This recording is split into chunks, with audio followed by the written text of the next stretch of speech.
İstanbul'da yokmuş. Ankara'da olabilir mi? Olmaz. Adana'da? Karıştırma yahu, bu memlekette yok, bu memlekette! Ha, Almanya'da olabilir mi?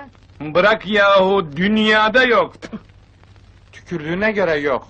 Helal be Hüsnü abi! Ulan bir kavganı görmeden ölürsem gözlerim açık gidecek be! Daha iyi, öbür tarafı net görürsün. Birini döveyim mi? Hayır, dövme! Kalsın pek.